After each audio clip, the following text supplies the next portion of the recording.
আসসালামু আলাইকুম ফ্রেন্ড, কেমন আছেন? আশা করি আপনারা সবাই ভালো আছেন। আপনাদের দুই আলহামদুলিল্লাহ আমি একদম ভালো আছি। এই যে সকালবেলা দেখেন নাস্তা করেছে, আমার মাই করেছে। আমার ভীষণ শরীরটা অসুস্থ ছিল তখন, তাই জন্য। আর বাবু এত কাঁদছে, আমার মেজাপাকে একটু চুপ করে বসতে দেয় না, ও এত কান্না করছে। তারপরে দেখেন কোনো রকম ও চুপ করেছে, একটু ওকে চেঞ্জ করিয়ে নোংরা করে দিয়েছে বলে ওকে একটু মিক্সচার মেশিনটা দিয়েছে মেজাপা, যাতে ও খেলে, একটু ওর পিছু ছাড়ে। আর তারপরে দেখেন বাবুর ঘরে কি করেছে অবস্থা, ওকে এত ভালো লাগছে কিন্তু ও ভীষণ কান্না করছে। আর আমার এই ফর্সা সুন্দর ছেলেটাকে কত ক্যামেরাতে কালো লাগছে বুঝতে পারছেন?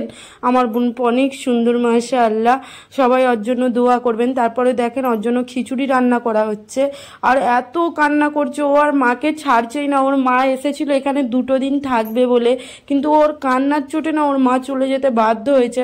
তারপরে বড় চলে গিয়েছিল কাজে, তো এত প্রবলেম আজকে ওর দিনটা হয়েছে না, আপনাদেরকে কল্পনা করাতে পারবো না। মানে এত আজকে সমস্যার মধ্যে পড়েছে। এক তো মা আজকে চলে যাচ্ছে, আর দ্বিতীয়ত মোটর খারাপ হয়ে গেছিলো, কারেন্ট চলে গিয়েছিল, মানে যাচ্ছে তাই অবস্থা। তারপরে দেখে নেক্সট দিন সন্ধ্যাবেলা আমি একটু ডিম টোস্ট করে খাচ্ছি এটাই। আর আমার মা চলে যেতে আমি অনেক কষ্ট পেয়েছি, অনেক কষ্ট পেয়েছি।